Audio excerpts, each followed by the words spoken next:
Baterainya emang pecah rekor 7200 mAh dengan spek dewa. Tapi kok di rentang harga 8 jutaan, Vivo malah dirumorkan nekat memakai material body fiberglass plastik. Ini dia adalah Vivo V80 5G alias Vivo S60 yang sebentar lagi bakal rilis. Spek layarnya emang silau dan punya kamera telefoto. Namun, apakah bodinya bakal kerasa murah pas digenggam nanti? Biar uang abang nggak mubazir. Berikut kelebihan maupun kekurangan daripada Vivo V80 5G yang berhasil tim forum gadget rangkum. Kita bahas dari kelebihannya terlebih dahulu. Kelebihan yang pertama yaitu berbekal teknologi baterai silikon karbon yang cukup tinggi. Ini adalah lompatan paling gila dari Vivo sebelumnya. Biasanya seri Vivo V itu baterainya cuma pas-pasan.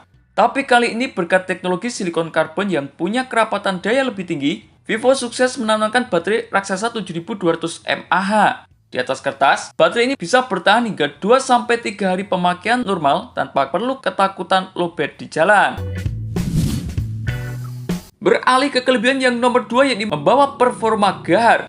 Sektor performa mesinnya juga nggak main-main. Dibekali dengan chipset kelas atas yakni Snapdragon 8S Gen 3 dengan fabrikasi 4 nanometer. Dipadukan dengan RAM bertipe LPDDR5X dengan media penyimpanan UFS 4.1. Performa HP ini benar-benar rata kanan. Mau abang pakai buat harian, multitasking, super sibuk, sampai mabar game-game berat, dijamin bakal dilibas dengan sangat lancar. Sementara untuk kelebihan yang nomor 3 yakni berbekal layar super terang 6000 nit. Sektor visual luar biasa memanjakan mata dengan panel Visionox display berukuran 6,59 inci. Bukan cuma tajam karena resolusinya udah 1,5K dan juga mulus dengan refresh 120Hz. Namun tingkat kecerahannya tembus 6000 nit. Efeknya pas abang memakai HP ini langsung di bawah sinar terik matahari langsung, tampilannya lainnya bakal tetap kelihatan jelas tanpa perlu diteduhin pakai tangan. Beralih kelebihan yang nomor 4 yakni berbekal setup kamera kelas mewah.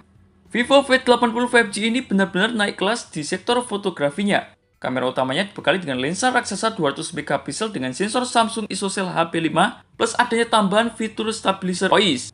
Menariknya, Vivo akhirnya menyematkan lensa telefoto dedicated 50 megapiksel menggunakan sensor Sony IMX882 dengan kemampuan 3 kali optical zoom dan sudah dapat OIS juga.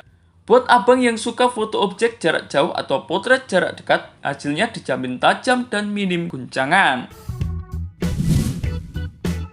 Sementara untuk kelebihan yang nomor 5 yakni berbekal fitur pengisian cepat 90W.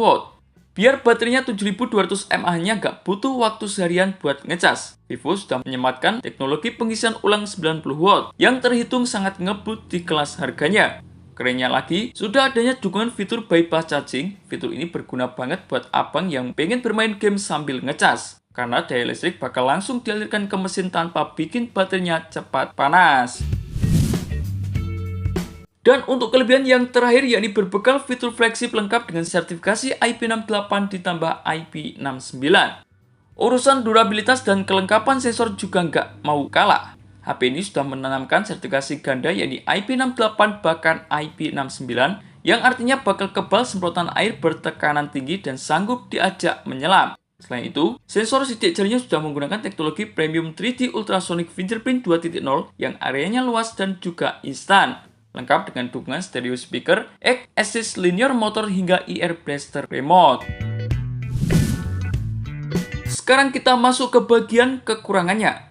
Kekurangan yang pertama yakni rumor materialnya body turun kelas ke fiberglass. Ini alasan utama kenapa thumbnail kita bahas di awal tadi. Di rentang harga menyentuh 8,5 jutaan, ada rumor kuat kalau Vivo terpaksa memangkas biaya produksi dengan mengganti material bodi belakangnya menjadi fiberglass alias jenis plastik. Polikarbonat bukan kaca mewah lagi. Walaupun frame sampingnya udah aluminium dan bodi belakangnya plastik, di rentang harga segini tentu bakal kerasa kurang premium pas digenggam langsung tangan. Kekurangan yang nomor 2 yakni potensi perbedaan spesifikasi chipset untuk versi global dengan pasar Cina cukup tinggi. Ini jadi catatan krusial yang wajib kalian perhatikan. Belajar dari generasi sebelumnya, versi Cina yang dirilis akhir Mei ini memang dapat Snapdragon 8S Gen 3 yang gahar. Tapi pas masuk resmi ke pasar global atau ke pasar tanah air, biasanya spesifikasinya disunat atau diganti memakai chipset kelas menengah seperti Snapdragon 7 Gen 4. Kalau beneran diganti, performa gamingnya tentu nggak bakal sebuah versi aslinya di pasar Cina. Sementara kekurangan yang terakhir yakni kamera ultrawide-nya mengalami penurunan resolusi. Di saat kamera utama dan kamera telefotonya udah dapat resolusi maksimal, Vivo justru agak pelit di sektor lensa sudut lebar atau ultrawide-nya, yang memberikan cuma resolusi 12 megapiksel saja. Alhasil, pas abang gunakan buat pengambilan foto, kualitas detailnya dan ketajaman warnanya bakal terasa jomplang banget kalau dibanding sama dua lensa dewa lainnya. Jadi kesimpulannya gimana? Dengan harga modal 8,5 jutaan, Vivo V80 5G ini bakal jadi salah satu opsi paling menarik kalau abang nyari HP dengan daya tahan baterai paling awet, layar super cerah, dan setup kamera serba ada. Tapi kalau abang adalah tipe orang yang sangat peduli sama build quality premium, bodi kaca, atau nggak mau ambil resiko, mending kalian pilih opsi lain yang lebih jelas.